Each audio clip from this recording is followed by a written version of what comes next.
नहीं तो सफाई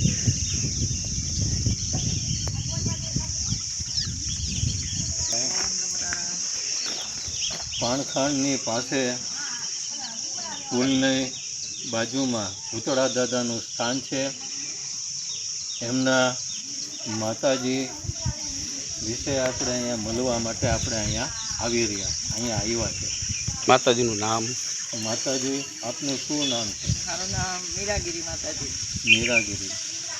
અને આપણે અહીંયા જે આશ્રમને 1.5 વર્ષ થયું છે નિર્માણ કર્યા, અને અહીંયા વર્ષોથી જંગલ હતું ને અત્યારે વસવાટ કર્યો છે ને તળીવાળા પૂતળા દાદા કહેવાય. અને આ નાંદરકની સીમ છે. અને આ કયા જિલ્લામાં આવ્યું છે? આ આવે છે ગીર સોમનાથ જિલ્લો. ગીર સોમનાથ જિલ્લો અને તાલુકો ગીરના. અને આપણે આ નાંદરકની સીમ કહેવાય, પાણખાણ ગામ કહેવાય, અને તળીવાળા પૂતળા દાદા. અને આ આવે છે આપણે સમઢિયાળા રોડ પુલની બાજુમાં. વર્ષમાં કેટલા ધાર્મિક કાર્ય કરતા હશે? અમે ધાર્મિક કાર્ય ઘણા કર્યા. પહેલાં સત્યનારાયણ ભગવાનની કથા કરી, એ પછી અમે સપ્તાહ કરી, એના પછી અમે પાછા સવા 2 મણનો ખીચડો કર્યો બુધવારે. અને અત્યારે અમારે અષાઢી બીજના દિવસે સત્યનારાયણ ભગવાનની કથા છે અને બાળકોનું ભોજન. દર અષાઢી બીજે રાખો છો? ના, હજી તો આ પહેલી અષાઢી બીજ હજી 1.5 વર્ષ જ થયું છે અમારે નિર્માણ કર્યા, અને ચાલે છે અત્યારે ધીરે ધીરે. બહારના લોકોને કોઈને આવવું હોય ફેમિલી સહિત, તમારી રૂલ્સ કઈ રીતનો રૂલ્સ છે કે ભાઈ એટલા સમય આવવાનું, એટલા સમય વહી જવાનું? કોઈ સમયનો અનુસાર છે નહીં. અમે કોઈ પણ જેને પોતાના અનુસાર માનો કે અમે ટાઈમ બાંધીએ તો કોઈની પાસે ટાઈમ હોય ના હોય, અને લાભ હરેક લઈ શકે. અને સાધુ કોને કહેવાય? અડધી રાતે વકારો તો એને સાધુ કહેવાય. પછી તમારા ટાઈમના રૂટ બાંધીને તો કંઈ ફાયદો છે? હા, ના ના, એમાં શું ઘણી જગ્યાએ સાધુને એવું હોય છે કે ભાઈ સંજે રાત્રે અમે રોકાવા દેતા નથી, સાંજે વહી જવાનું. ફેમિલી આવ્યા હોય કોઈ પણ, રોકાઈ શકે. હા એમ ને સગવડ છે, મકાનની સગવડ છે. આપણે દાદાને પાછળ એક રૂમ છે, અહીંયા પણ સારી સગવડ છે. તમારો કોઈને અહીંયા મુલાકાત કરવા આવી તો નંબર, ફોન નંબર? મારો 97 734 90 તો મિત્ર, આ રીતે માતાજી છે.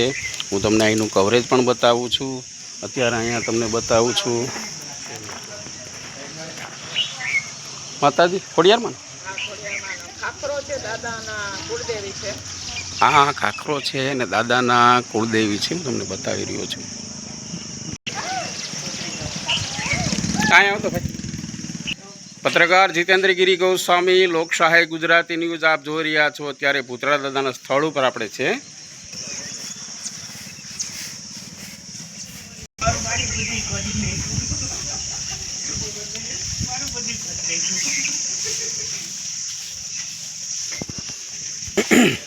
ઓમ નમો નારાયણ.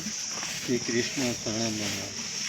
અમે જાણ્યું છે કે આપ બહુ એક ભાગવત કથાના એક દેવી પુત્રી તરીકે પણ આપણે લોકોને સમાજ વિશે આપો છો. એ વિશે આપ થોડો શબ્દોની અંદર વર્ણન કરશો ભાગવત વિશે?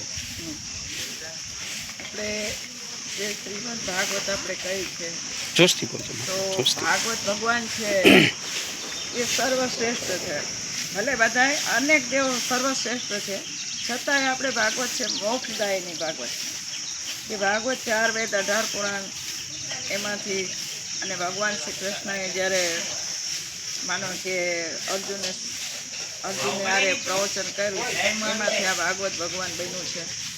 અને હરેક અર્જુનથી માંડીને આ વ્યાસ ભગવાને જે વ્યાસ ભગવાને રચન કર્યું, તો વ્યાસ ભગવાન આખી એની પરંપરા લીધી. પછી આ શાસ્ત્ર જે કહેવા છે કે વેદ વ્યાસ છે, એમણે આખું રચન કર્યા છે. પછી એમના માનો કે વ્યાસપીઠની વાત કરીએ આપણે કે વ્યાસપીઠ એટલે શું કહેવાય? કે ભાઈ વ્યાસપીઠનો મતલબ એવો થાય છે કે વ્યાસ ભગવાને એમના જીવનની અંદર 4 વેદ 18 પુરાણનું આખું રચન કર્યું. પછી એમનો સમય નીકળી ગયો, એટલે પ્રચાર કરવાનો સમય ન મળ્યો.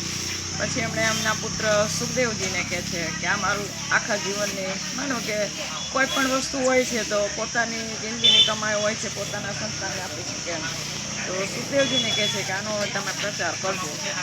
ત્યારે સુખદેવજી એમ કહે છે કે આમને નીચે પણ ન મુકાય, ઉપર લે તો મને દેખાય નહીં. અને પહેલાંના જમાનામાં પેપર નહોતા એટલે ભોજપત્રમાં લખેલા હતા અને ખડિયાથી લખેલા હતા. એટલે એણે એમ કીધું કે ભાઈ મને આશ્રમ જોઈએ છે. વ્યાસ ભગવાન 4 પગથિયાં એના પીઠ ઉપર વ્યાસ ભગવાનને બેસાડી, સુખદેવજીને વ્યાસ ભગવાન બેસાડે છે અને પછી પોથી મસ્તક ઉપર મૂકાવે અને એના ઉપર બેસી અને આપણે આજ તક હજી વ્યાસપીઠ કહે છે. તો મિત્ર આ રીતે ભાગવતનું છે તો ખરેખર બહુ સરસ મજાની માતાજીએ વાત કરી છે. વ્યાસપીઠ મતલબ એમ વ્યાસપીઠનું મહત્ત્વ પણ બહુ છે. હા. તો મિત્ર તમને હું અહીંયા આશ્રમની પણ મુલાકાત આશ્રમ બતાવું છું. આ રીતનો આશ્રમ છે. માતાજીની ત્યાં કોઈ પણ આવે તો એમ કે બપોરનો સમય હોય કે ગમે તે સમય હોય તો પણ આ રીતનો માતાજીનો આશ્રમ પણ આવેલો છે. આ રીતે અહીંયા રહે છે, જંગલ વિસ્તાર છે અને મિત્ર આ રીતે અહીંયા સગવડ પણ છે. કોઈ પણ લોકો આવ્યા હોય તો લોકોને અહીંયા રહેવાની પણ વ્યવસ્થા છે. તો મિત્ર આજુબાજુના લોકો બધા બહેનો અહીં સેવા કરવા પણ આવતા હોય છે, આપ જોઈ રહ્યા છો. તો એલ ન્યૂઝ જીતેન્દ્રગીરી એ ચેનલમાં આ રીતના સમાચાર આવતા રહે. લોકસહાય ગુજરાતી ન્યૂઝના તંત્રી જીતેન્દ્રગીરી.